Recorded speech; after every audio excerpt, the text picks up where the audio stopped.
Today we have two panelists and one moderator with us today. So let me just first quickly talk about this panel. So startup ventures are leading the way in this digital media era. While journalists bring great skills and ideas to the table, viable business strategies and funding are sometimes harder to find. So today we have Sasha Fushinic, who is the founder of Indie Voices, a unique crowdfunding portal raising funds for independent media, mostly in the developing world. He also served 16 years as CEO of the Media Development Loan Fund, an organization he founded in 1995. And then to his left is Professor Jose Rueda, who is a professor at SCAD Hong Kong. He's also an entrepreneur and scientist focused on technology, applications, and venture development in the communications, media, and entertainment industry with over 18 years of experience. Unfortunately, due to scheduling change, Tomoko Hosaka cannot make it to the conference today. And then this session will be moderated by Professor Ying Chen, Director of the Journalism and Media Studies Centers here in Hong Kong U. Okay, welcome everyone. Thank you. Welcome everybody. And this is an unusual panel session in the scale of things because entrepreneurship is a new topic at journalism schools. And it's also very important because as we know, the industry is being disrupted. The job was not like before. Right? So which means that journalists also need to develop your own business, your own project, and you need to be prepared for all things. So we're very glad today we have two experts in this area to talk about their projects, about their experiences. And this afternoon, we'll also have individual pitching sessions. And I'll talk about a bit later at the end of our panel. So first, we have Sasha, who will give us a presentation on his new project. And has it been launched yet? No. Okay, so we're going to get an exclusive preview of this very exciting project. And then we'll have Jose, who will talk about his experience raising money, advising projects, in developing the projects for the funding purposes. So, Sasha?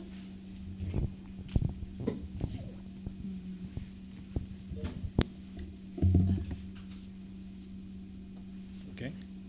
Now, so let's try if it works.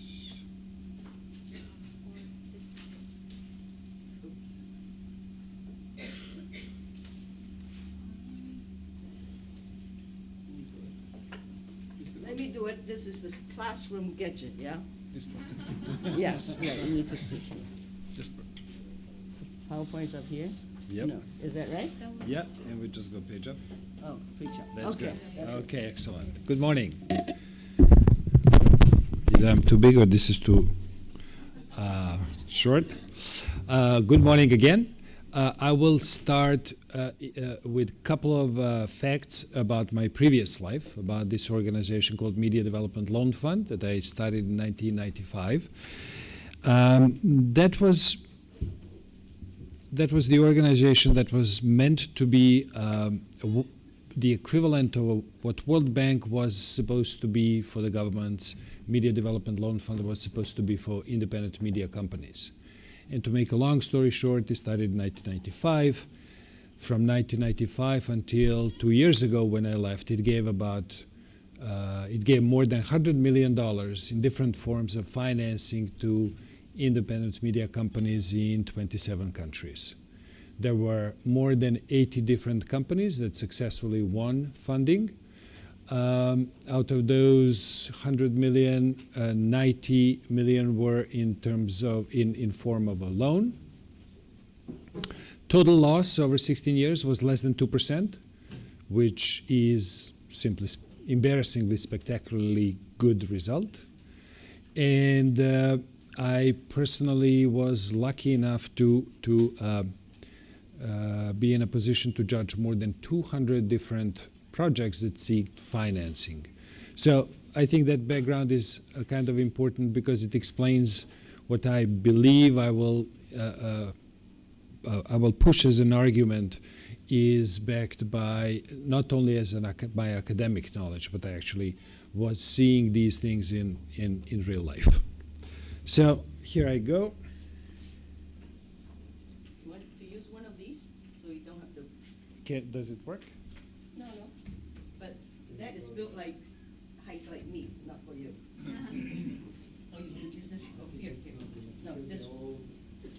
No, this one. No, this one. So you have more mobility. Not quite, huh? Okay. Does it work? Is it switched on? Turn it on. Yeah. Does it work? Yes, it does. Okay, so I will start with good news. When I talk about journalism and entrepreneurship, I have two pieces of good news. The first one is mindset of a journalist is actually made. It's perfectly made for it's perfect match for entrepreneur. Whoever sits in this room as a journalist actually is in business of questioning every fact that they receive.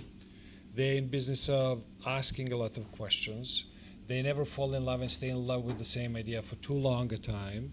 They have very critical mind, and that are all perfect characteristics for a good entrepreneur. So, if you're a journalist, my theory is that most of the journalists can be very, very good businessmen. It doesn't work the other way around. It's very limited. So that's a first piece of good news. The second one is, this is the time of a media gold rush. This is the time, the equivalent of those times when Apple and Macintosh were created. This is the time when media industry is being reinvented.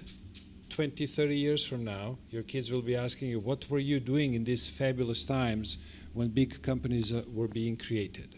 So if there is any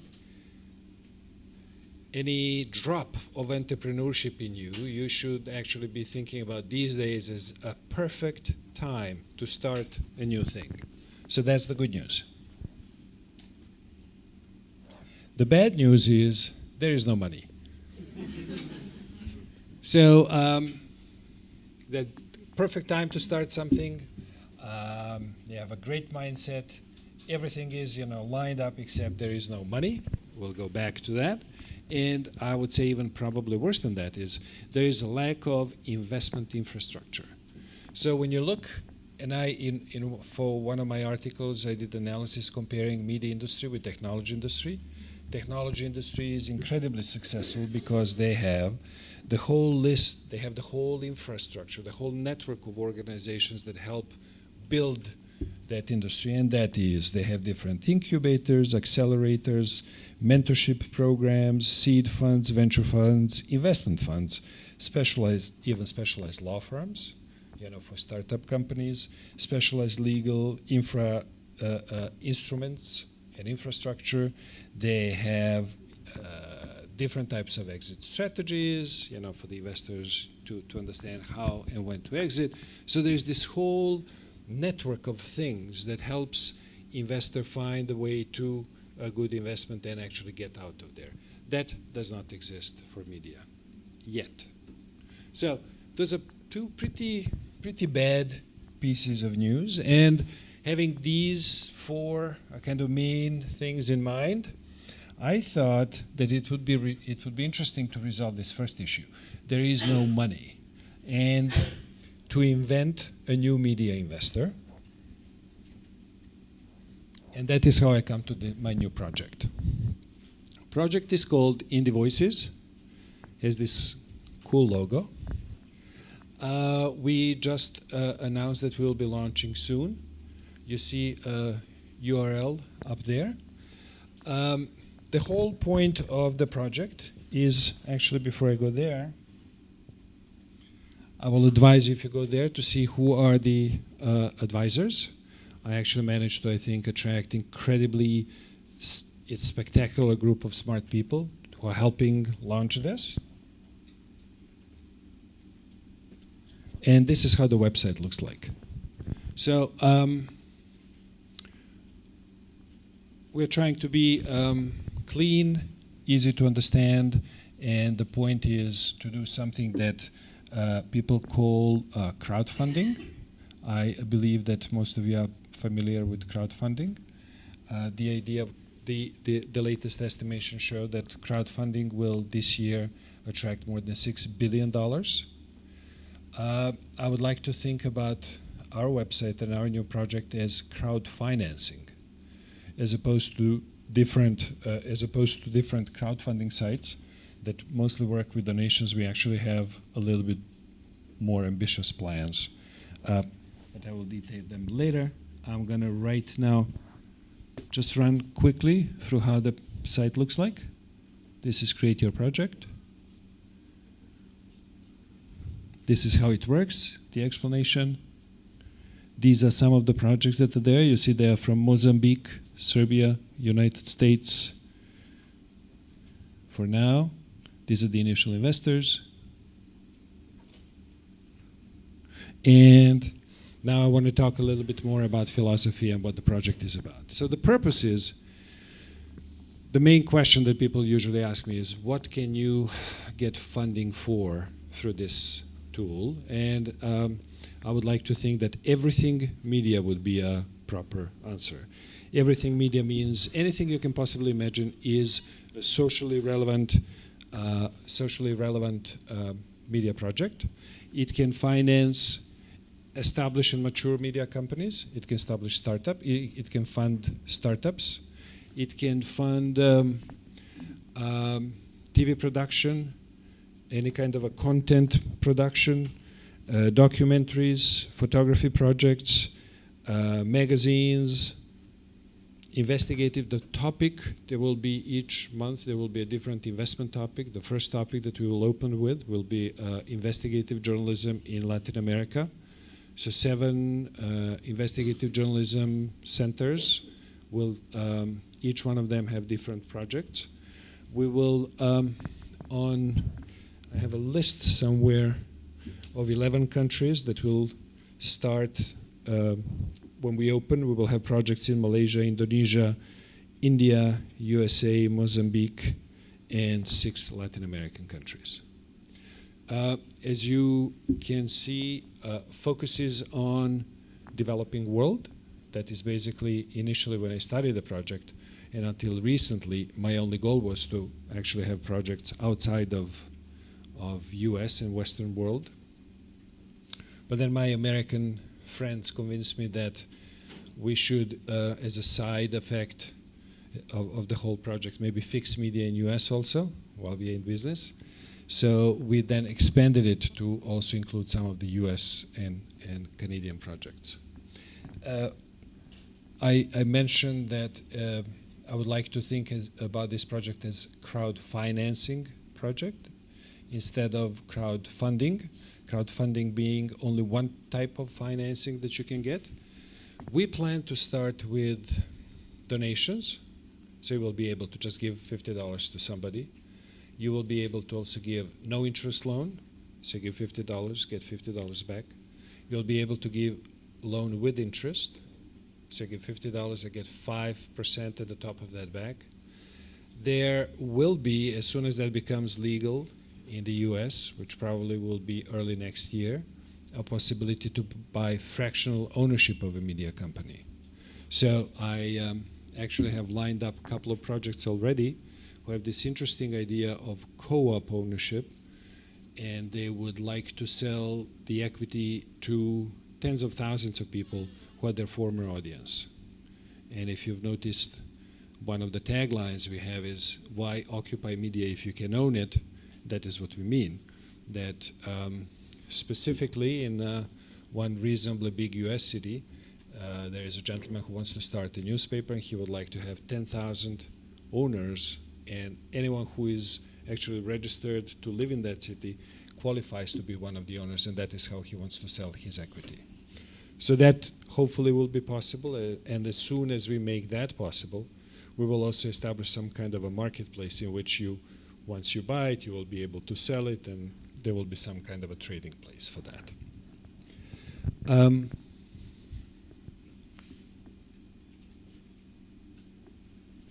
This is the philosophy of what we are trying to do. We are basically trying to do part of the problem why media does not have, there is no financing for media, is that it's actually all the markets are very separated from each other. So if you can think about this platform as a place in which all the relevant media projects from one side are entering that platform to meet all the money that is available on the other side.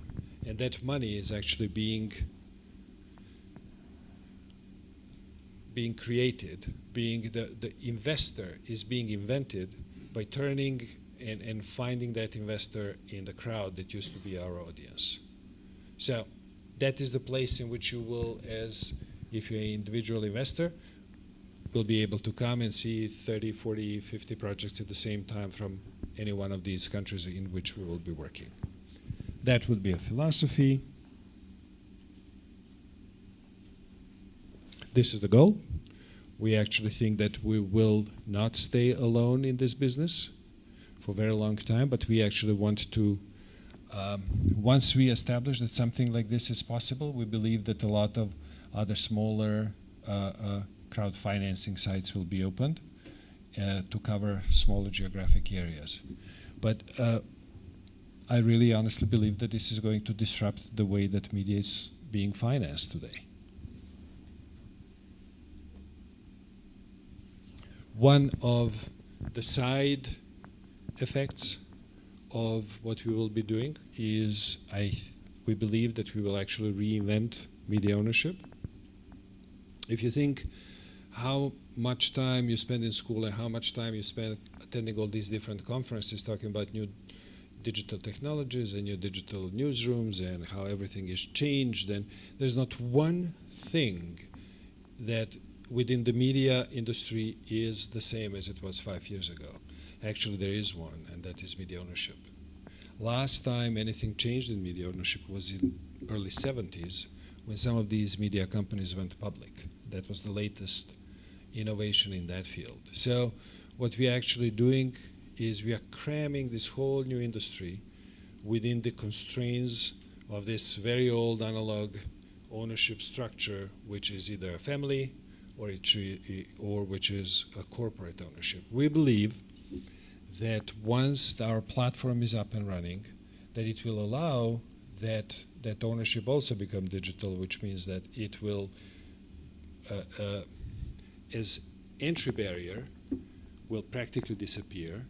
With $500, you can become a fractional Murdoch. You can own something. We believe that there actually will be a flood of these new media owners. But not to spend too much time on that.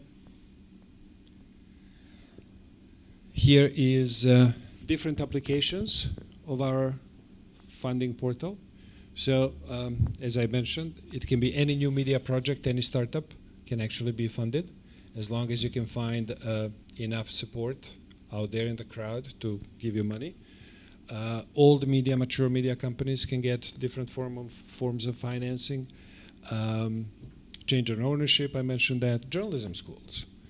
I think that today afternoon, we will do one of the experiments of that type.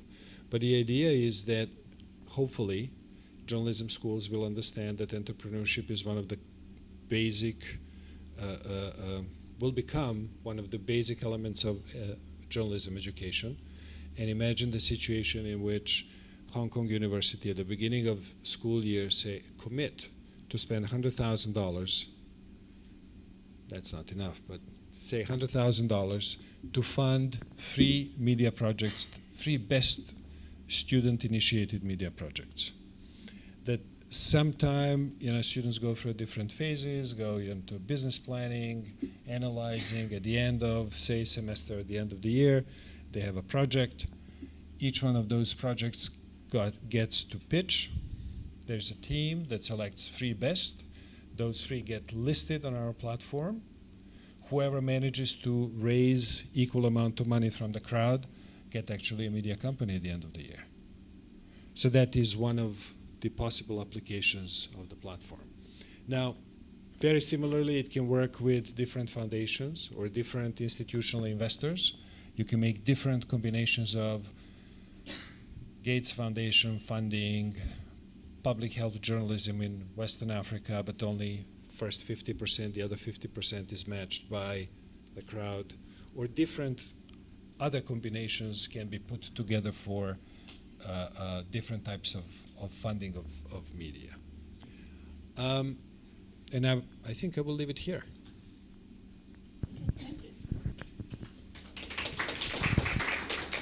So I'm glad you have journalism schools up there. So can I put a whole school up there on your platform? I'm sure we have many questions. Hold the question, and we'll have Jose tell us what he has done and his perspective on the issue of entrepreneurship. May I borrow the... Absolutely, sorry.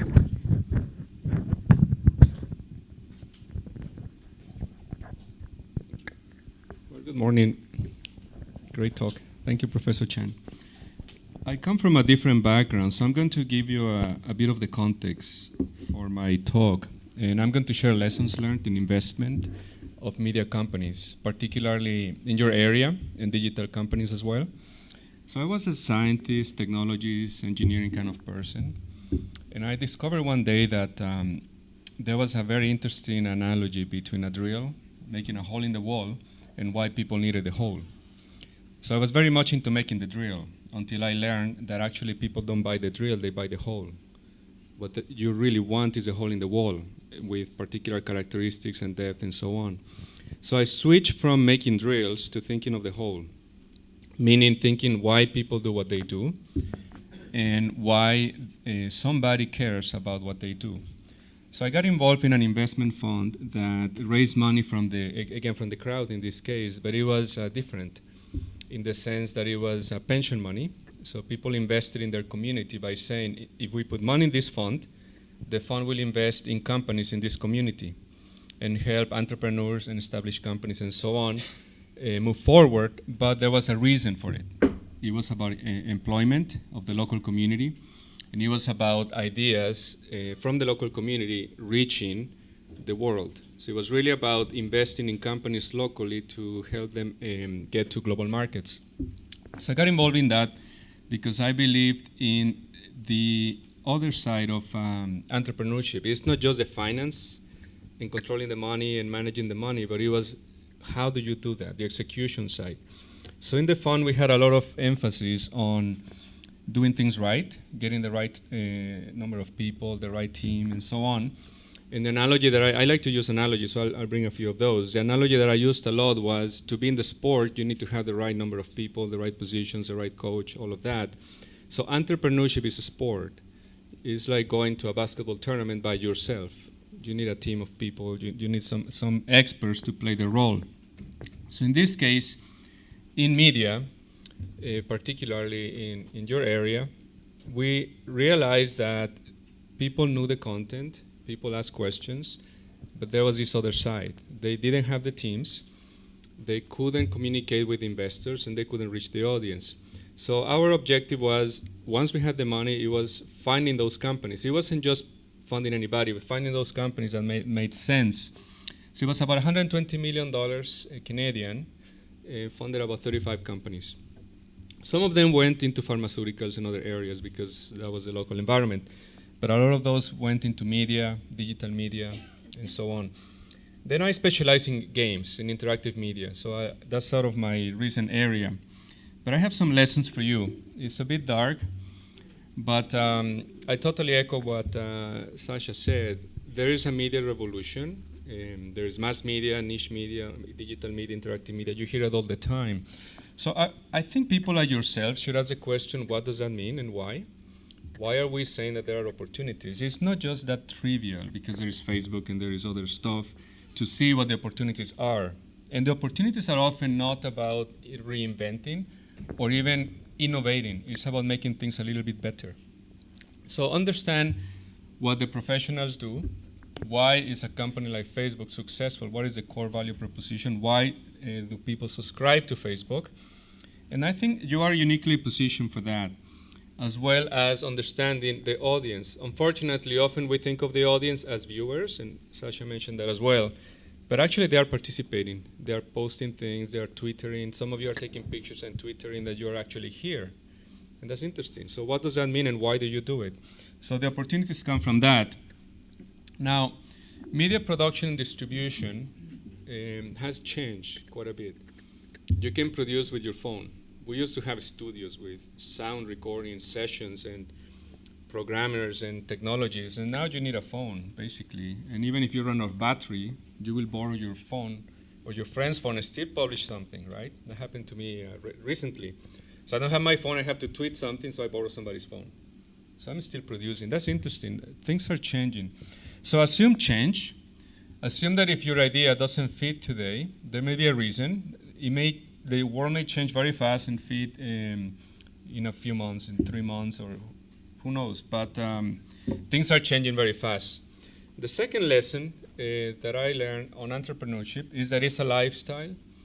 It is not about just set up a business. And I'm sure you hear these ideas all the time. It is not just about set up a business because there's a business case. It's really about you. So it's really about the lifestyle. And are you prepared to live that lifestyle of an entrepreneur? It's not about a venture or 2 or 3. It's a lifestyle. Many ventures and living the way the entrepreneurs live. Now, there is a big difference in the role that you play as an entrepreneur in the team. You need a team. I will emphasize that. It's very difficult to play by yourself. It's like going to the World Cup and playing by yourself also against another 11 people and their coach and their reserves. So you need a team. So entrepreneurship is about understanding yourself. It's really about what makes you work and why do you want to be an entrepreneur, and why other people want to be in that mode as well. It is not just about intentions. So I have the intention of having my own business. That doesn't mean anything. It's about the objectives. Why? Where is this going? So in a venture fund, we will ask these questions a lot. It's not about the business plan, it's about why. What's between the ears, we used to say. Why are people here in this room talking? Why should we listen? So third point on financing. You need to speak the language of financing a bit. Not a lot. You can always get somebody that is an expert, but you need to understand what financing means. Some of the terms that Sasha used. There's a whole ecosystem in financing. It's not just shares and investment and warrants and other things. There is a whole language of that, a whole discipline, and it's interesting to speak the language. Otherwise, it's like playing rugby and not knowing the rules and not knowing what people are saying in the audience. Now, the one lesson I'd like you to consider, especially later in our workshop in the afternoon, is that when you pitch a media business, or in anything, but for you a media business, keep asking yourself the question, is this person willing to hear more from me? If at that point in the pitch, the answer is no, stop talking. But prepare the presentation in such a way that at every point or every couple of points, if you were to ask a person, would you like to hear more, they will say yes. That was really the big lesson for me and a big realization. It seems simple, but you will see so many PowerPoints, so many presentations, so many plans structured in a really boring way, in a way that it doesn't make sense, in a way that it doesn't really address the key questions.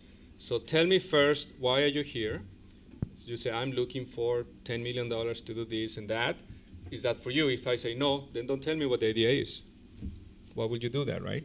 You need to pitch maybe 200 times, so save those times to people that actually are prepared to listen.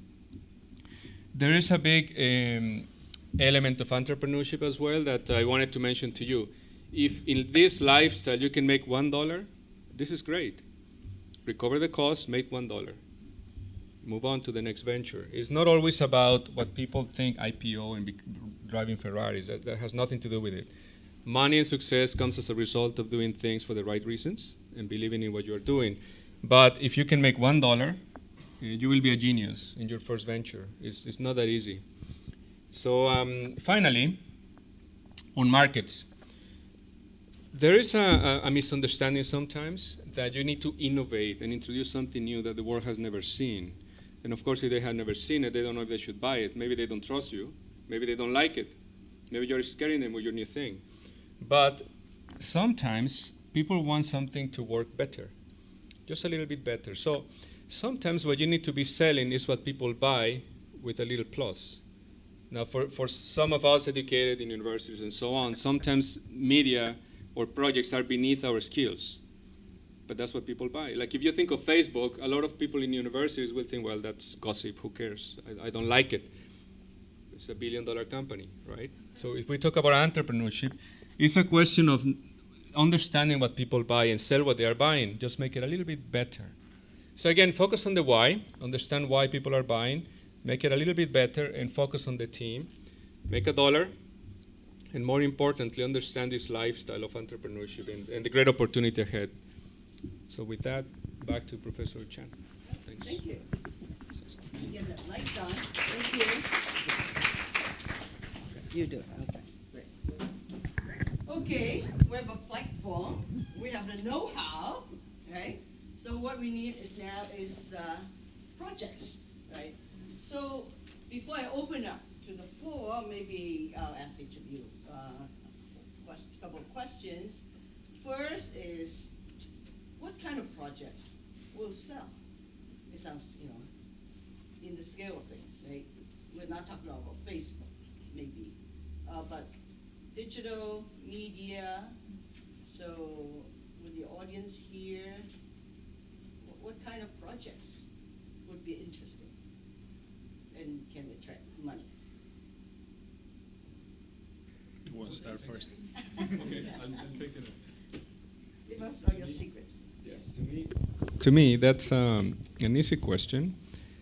If you look at what people buy, what people engage their minds into, you can always find a venture around that. You don't need to worry about the masses. You worry about the small groups, because you assume that those small groups exist everywhere.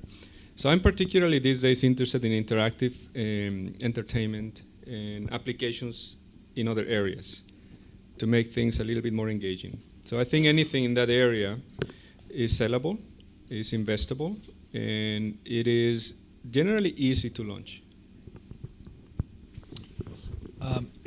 I think there's incredible range of different things that can actually be sold these days to the crowd and get funding.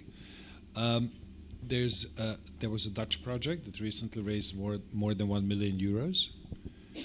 There was this other project in the US called Meta, which raised $400,000, and it is a scientific journal, so it's for science. People generally would think that is not going to sell. They raised $400,000. Generally, estimations are that there will be $6 billion, somewhere in the range of $6 billion, gone through crowdfunding in 2013. 55% of that in the States, 45% in Europe. There's the incredible range of different small projects. As we said, technology now allows very small numbers to become a big business.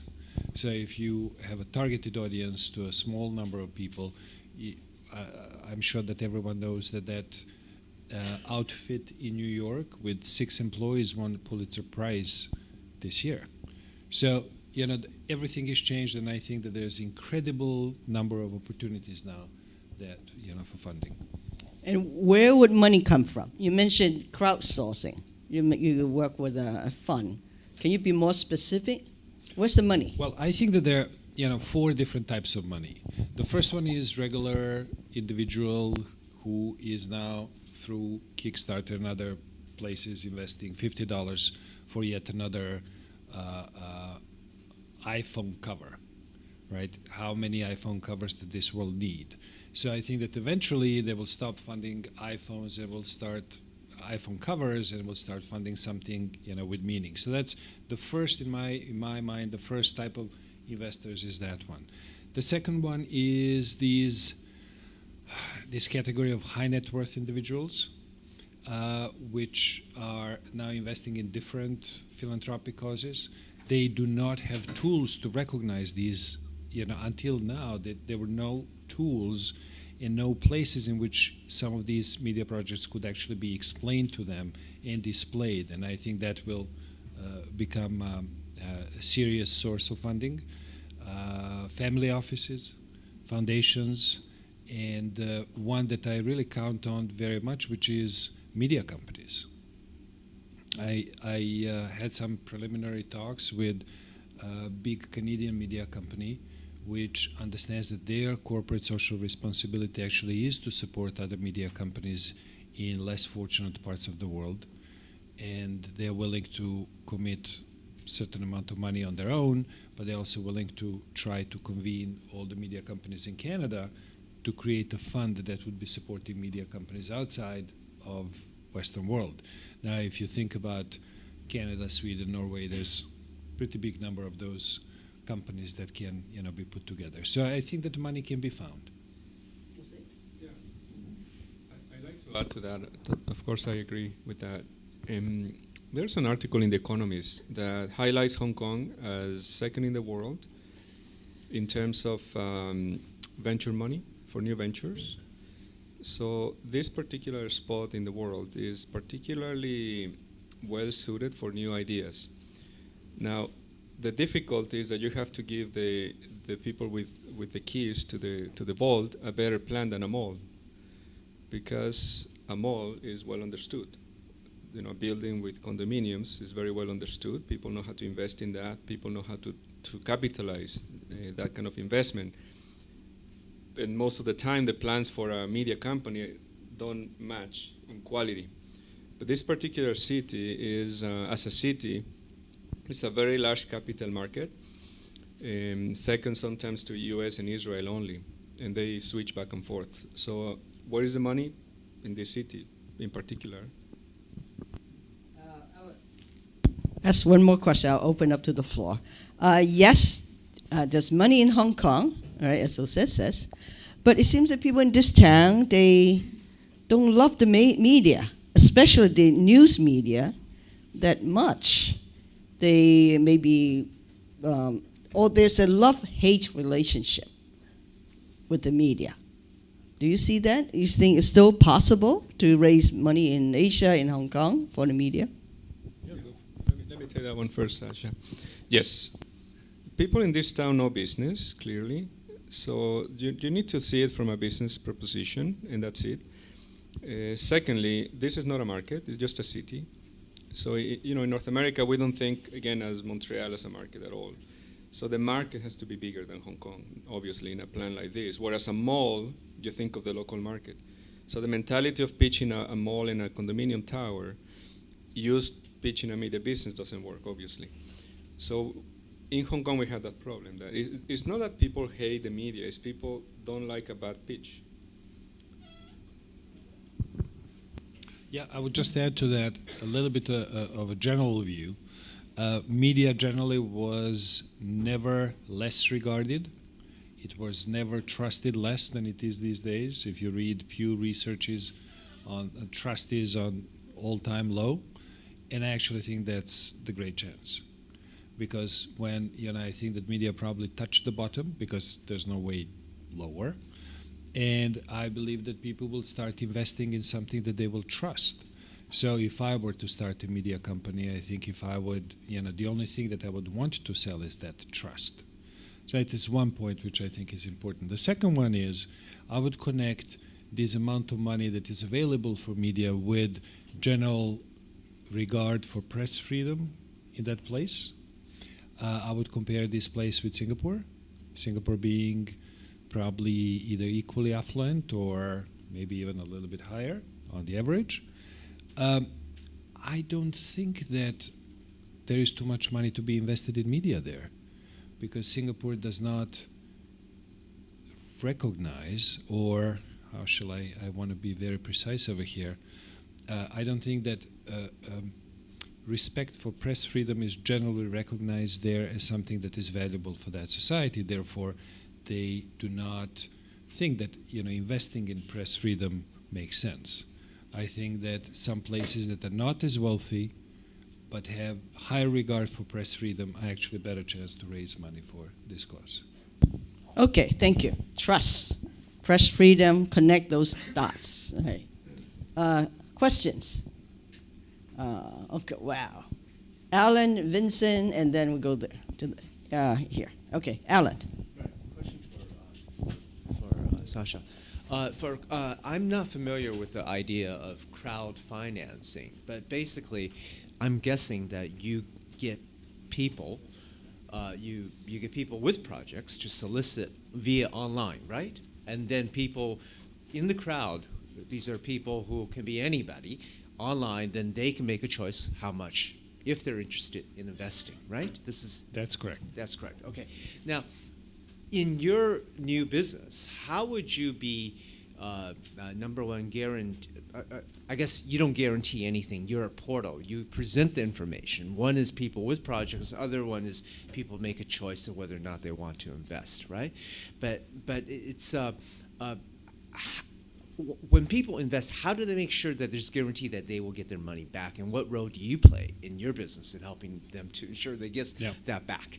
That's a great question. So the question at the back, right? Yeah. Yeah, so that's a great question. Basically, we do guarantee that there is no fraud, that every pitch that will be made is pitch made in honestly. Platform is going to be curated heavily. We expect 80% of all the projects to actually come there by invitation. So I will have the whole network of about 50 people that we define as nominators. So they will be living in different places, different parts of the world. They will say, this is a great project, we know this guy. Project gets in, what we guarantee is that it is legitimate legal project. We do legal and other due diligence. And based on what they claim they will do, we will do our best to make sure that they deliver. If they say they will produce, as one project is, 6 hours of program-specific programming, they will show it. We'll actually chase them, making sure that they actually do that. If there is somebody who is taking a loan, we will do due diligence and actually look through their books and make sure that they can repay.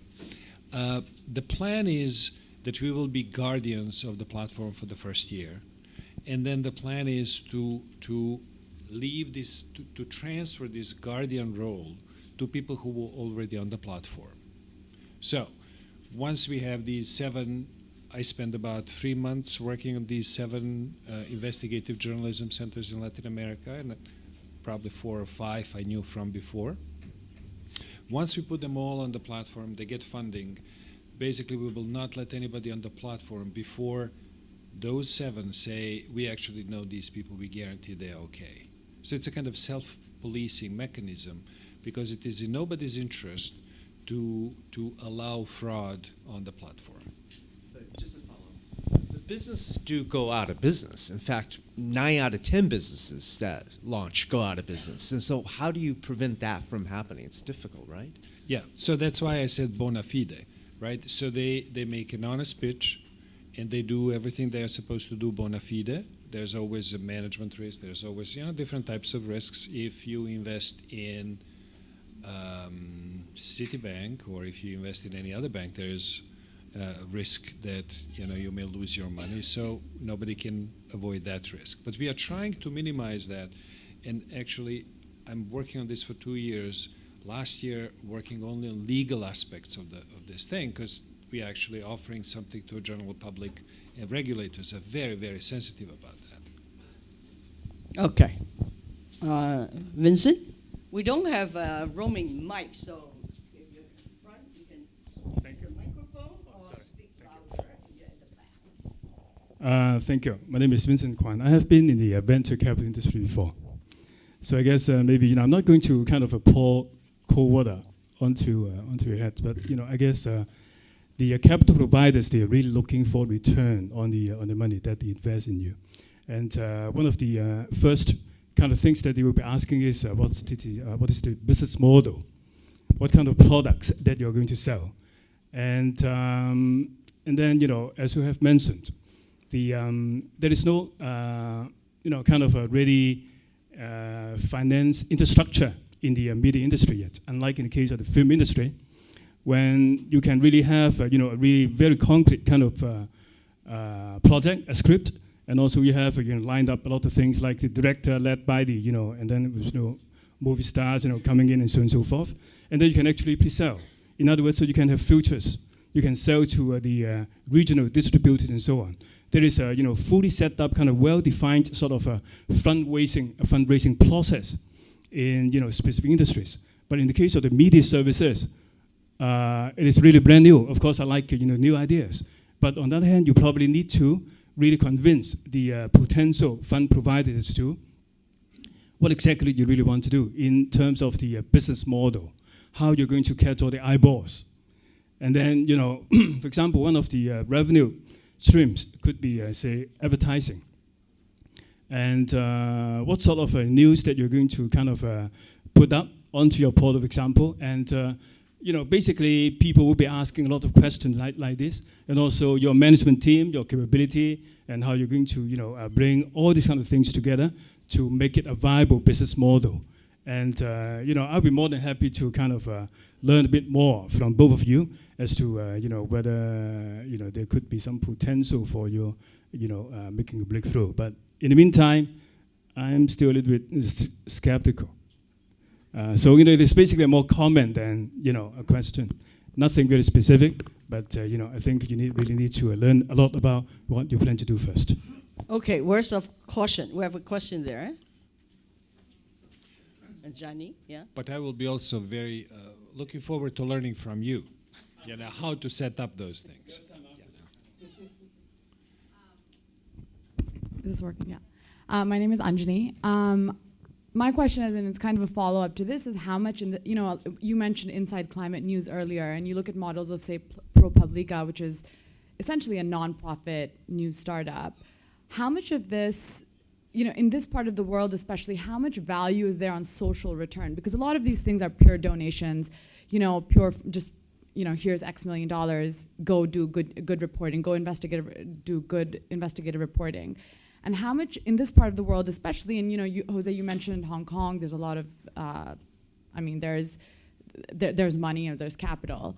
Do you think people are ready to start committing to social returns over capital returns? Is there a general trend in that direction? Is there, because a part of it I think has to have a bit of philanthropy at the end of the day. You want to talk about Hong Kong and Okay, I'll take it first. Great question. Something called Facebook never sold the product, and people know that in financial markets really well. In fact, in Hong Kong, a lot of the capital is raised for these kinds of ventures that you don't hear for a while because they're not selling anything. But there are institutions like Morgan Stanley, New York, Hong Kong, doing things together. So people understand that there is value in the community, in capturing the minds and souls and other things. It's not just a transaction, a product transaction. Definitely that is understood now as a result of things like Facebook and Instagram. So I don't think that's a huge concern. There is an understanding, but at the end, that has to translate into a business. There has to be a valuation. So if you say the valuation of this venture is like Instagram, people understand. If you say, I'm just going to change the world because I say so, people may not understand that. So it has to be translated into terms that people understand. Yeah, I also want to make 2 points. One is, let's define what business model means. Right? Business model in media industry used to mean that you have to make profits. Business model used to mean in US that over a period of 10 years, from late 80s until late 90s, late 70s until late 80s, they used to make 19% annual return, which is outrageous, right? 19%. I don't know other business that brings you that return. Now, investors got a little bit spoiled. If you would bring all of that down to 5, 6, 7% annually, even New York Times is making that return. Even, limping Washington Post is making that much. So, business model, I think in these times means different things. Times of 19% annual return is gone. 7 may become, also business model means that some of the entities may be funded by nonprofit money. I believe that public hospital, although part of their financing for public hospital comes from taxpayers, but that's a business model. They start at the beginning of the year with, some money, and they end the end of the year, they're not in red. So maybe some media models or some media entities will have this mixture of different kinds of money, being mixed in there. Look at National Public Radio.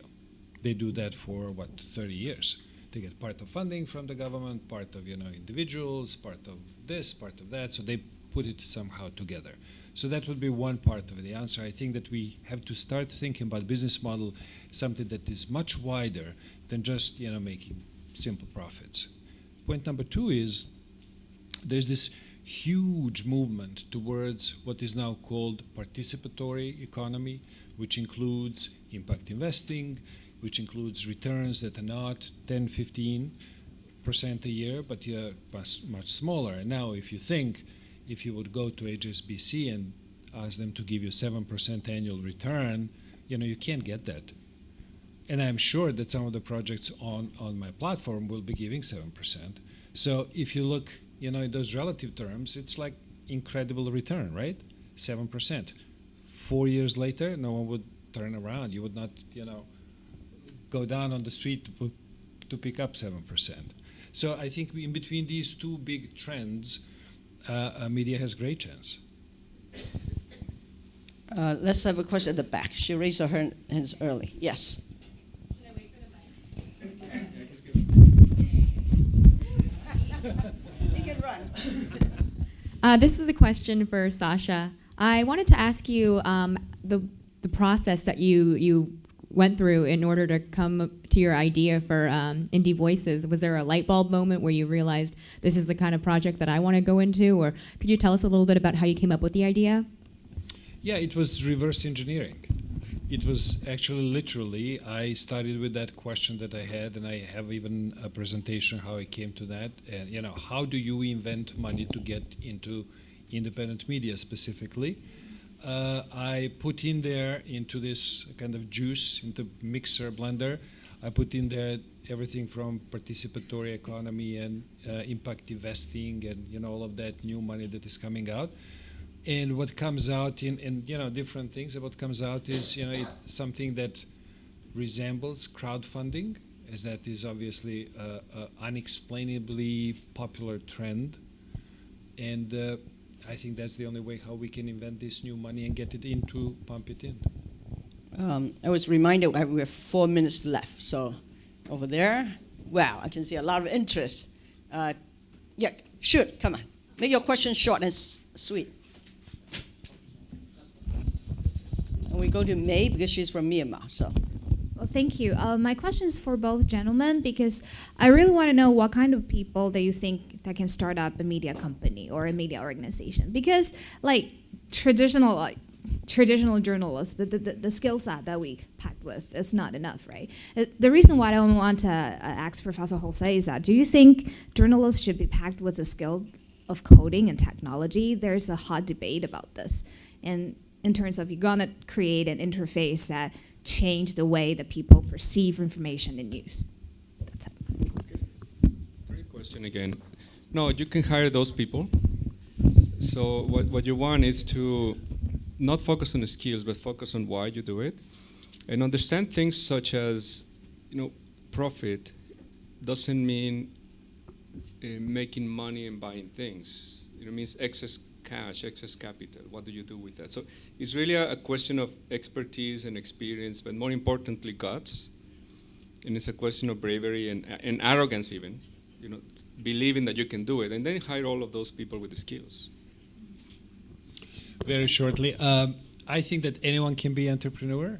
The oldest one I met was a gentleman who is 70 years old, started his newspaper in Russia, in Yakutia.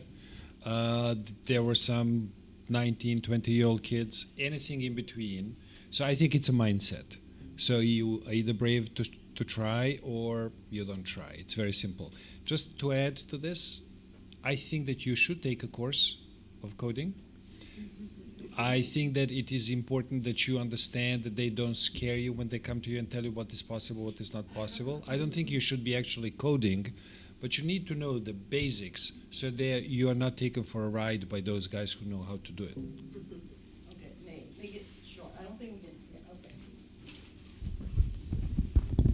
Yes, I am May from Myanmar. Yes, our peoples are the transitional period training. Our President U Thein Sein is doing many incredible political and economics reform. So, do you have any plan to invest in Myanmar?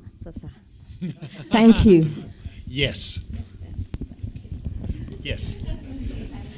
Short end. Maybe I'll take one more question if they're really short. Olivia, and then here, and then that's it. I had 2 questions, but I'll make it one. Make it one.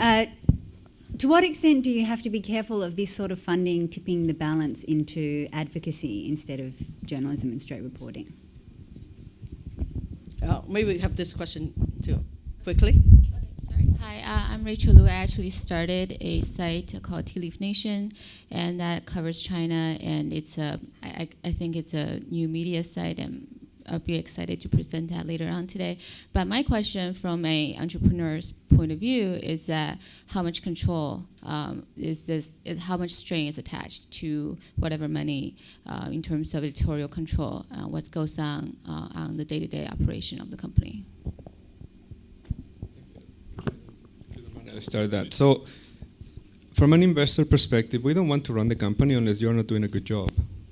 So, in a way, you always want control of that company. Otherwise, it's not your company, right? Nobody wants to invest in something else than what you presented.